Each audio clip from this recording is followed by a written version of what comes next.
Hello, আমি Igor. 12 বছর ধরে বাইনারি অপশানে ট্রেড করছি। আজ বিনোলা ব্রোকারে সাপোর্ট রেজিস্ট্যান্স লেভেলে পরিষ্কার চার্টে ট্রেড করব। Bet $30, expiry 5 minute. চলুন বিশ্লেষণ করে ট্রেড শুরু করি। অস্ট্রেলিয়ান পেয়ারে 3 মিনিটে ট্রেড নিলাম। চার্ট অস্পষ্ট হলেও আমি আপ ট্রেড নেব, কারণ এখানে সাপোর্ট জোন আছে। আমি অনেক রিভার্সাল ট্রেড করি, তাই চেষ্টা করছি। অসি ও সুইস ফ্র্যাঙ্কেও আমি আপ ট্রেড ওপেন করছি। আমাদের এখানে একটা আপ ট্রেন্ড ছিল, দাম এখন সাপোর্ট জোনে আছে। দামটা কোথাও চার্টের বাইরে চলে গেছে এবং দেখা যাচ্ছে আমাদের কাছে যথেষ্ট সম্ভাবনা আছে যে দাম আরও উপরে যাবে। ভুলে যেও না, শতভাগ নির্ভুল কোনো পূর্বাভাস নেই, তাই আমাদের যে কোনো ট্রেডেই লস হতে পারে। খুব বেশি টাকার ঝুঁকি নেওয়া উচিত নয়। অস্ট্রেলিয়ান ডলারেও আমি আপ ট্রেড ওপেন করছি। সাপোর্ট জোনটা ভালোভাবে দেখা যাচ্ছে, অনেক রিভার্সাল হয়েছে এখানে। এই জোনটা চওড়া, তাই আমি এর কিনারায় এন্ট্রি নিচ্ছি। দাম পড়লে আমি আরও কিছু ট্রেড নেব। ইউরো ইয়েন আমি আপ ট্রেড ওপেন করার চেষ্টা করব। আমাদের দাম এখন লোকাল মিনিমামে আছে, এখানেও জোনটা বেশ চড়া। ইউরো ডলার লোকাল মিনিমাম আমি আপ ট্রেড ওপেন করছি। এছাড়াও আমি আশা করছি দাম বাড়বে। অস্ট্রেলিয়ান ডলার ইয়েন, চলুন এটাতেও আপ ট্রেড ওপেন করি। আমাদের এখানে আপ ট্রেন্ড শুরু হয়েছে। এই ক্ষেত্রে এখানে একটা সাপোর্ট জোন আছে। এই জোনটা একটু ব্রেক হয়েছিল, সম্ভবত এটা ফেক ব্রেকআউট ছিল। এখন দাম ওপরে যাবে।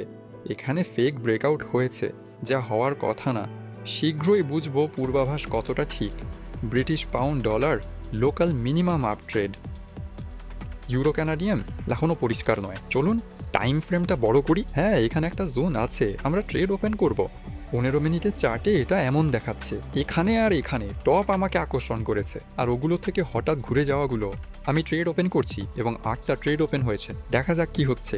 এখনও ভালো যাচ্ছে না। অস্ট্রেলিয়ান কানাডিয়ান মাইনাসে আছে, আবার ট্রেড করব।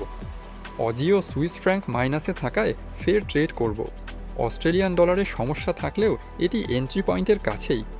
এখন সব কিছু যেমন আছে রাখছি। আর অস্ট্রেলিয়ান ইয়েনও একটু মাইনাসে, এন্ট্রি পয়েন্টের কাছেই দাম। বাকি ট্রেডগুলো এতদিন হয়নি যে এখনই আবার করব, তাই আমি বলছি শুধু অপেক্ষা করি। হ্যাঁ, আর বেশিরভাগ ট্রেড ইতিমধ্যেই লাভে চলে যাচ্ছে।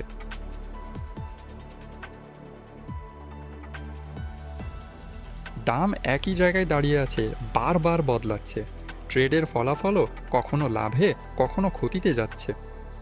দেখা যাক সব কিভাবে শেষ হয়। কানাতের পেজে এখনই মন্তব্য করা দ্রুত হবে। প্রথম ট্রেডটি সম্ভবত লসে বন্ধ হবে। মনে হচ্ছে দাম এন্ট্রি পয়েন্টে ফিরবে, তবে হঠাৎ পরিবর্তনে সব সম্ভব। পার্থক্য খুবই সামান্য, এখানে 5 পয়েন্ট আধা মিনিটের মতো। খুব শিগগিরই সব জানতে পারবো। মূল্য 1 পয়েন্ট ওপরে 1 পয়েন্ট নিচে ঘুরছে। কিছু ট্রেডের দাম একদম স্থির আছে। তাহলে প্রথম ট্রেডটা ক্ষতিতে বন্ধ হচ্ছে, একটু কম পড়ে গেল। অস্ট্রেলিয়ান ডলার সুইস ফ্রাঙ্ক প্রথম ট্রেডটাও ক্ষতিতে বন্ধ হবে। 3 সেকেন্ড, এখানে আর কিছু করার নেই। মোট 10টা ট্রেড খোলা হয়েছিল এবং এখনও পর্যন্ত এর মধ্যে 2টা ট্রেড ক্ষতিতে বন্ধ হয়েছে। 4 সেকেন্ড। অস্ট্রেলিয়ান ডলারও শেষ মুহূর্তে একটু নিচে নেমে গেল এবং এটাও ট্রেড, এটাও ক্ষতিতে বন্ধ হচ্ছে। তৃতীয় ট্রেডটাও ক্ষতিকে, খুব একটা ভালো যাচ্ছে না। ইউরো আর ইয়েন লাভে বন্ধ হবে। 3 সেকেন্ড, এখানে সব ঠিক আছে। হ্যাঁ, প্রথম ট্রেডটা লাভে। ইউরো আর ডলারের ট্রেডটাও লাভে, দামটা একটু বেড়েছে। অস্ট্রেলিয়ান ডলার আর ইয়েনের ব্যাপারটা স্পষ্ট নয়। 8 সেকেন্ড বাকি, দামটা একটু ক্ষতিতে আছে, তবে লাভে যেতে পারে। হ্যাঁ, শেষ কয়েক সেকেন্ডে দামটা লাভ দিল, এটা ভালো। ব্রিটিশ পাউন্ড ডলার 12 সেকেন্ড বাকি, কিন্তু না, দাম পড়তে শুরু করলো। একেবারেই সময় মতো নয়। এটা চতুর্থ ট্রেড ক্ষতিতে, দুর্ভাগ্যবশত। আর যদি লাভ হয় তাহলে ফলাফল বেশ সাধারণই হবে। ইউরো ক্যানাডিয়ান ডলার বেড়েছে, এখানে সব ঠিক আছে। আর যেসব ডুপ্লিকেট ট্রেড ছিল সেগুলোও ঠিকঠাক হয়েছে। 10টা ট্রেডের মধ্যে 4টা ক্ষতিতে গেছে, এটা বেশ বড় সংখ্যা। তাই আজকে মোটামুটি শূন্যতেই ট্রেড করছি। যদি লাভ হয়ও সেটা এতটাই কম হবে যে সেটা নিয়ে বিশেষ কিছু বলার নেই। তবু অন্তত ক্ষতি হয়নি, এটাও ভালো দিক। এবং শেষ ট্রেড 2 সেকেন্ড বাকি। হ্যাঁ, আরেকটা ট্রেড লাভে গেছে, ভালো। আজকের ফলাফল এটাই, এভাবেই ট্রেডিং হয়েছে। আরও ভালো হতে পারত, কিন্তু বাজার সবসময় যথেষ্ট পূর্বানুমানযোগ্য নয়। আমি কিভাবে পরিষ্কার চার্টে এন্ট্রি পয়েন্ট খুঁজি তা জানতে এই ভিডিওর বর্ণনায় দেওয়া শিক্ষামূলক লিঙ্কে ক্লিক করুন। ট্রেডিং দক্ষতা বাড়াতে যুক্ত হন। লাইক, কমেন্ট ও সাবস্ক্রাইব করুন। শুভ ট্রেডিং, বিদায়।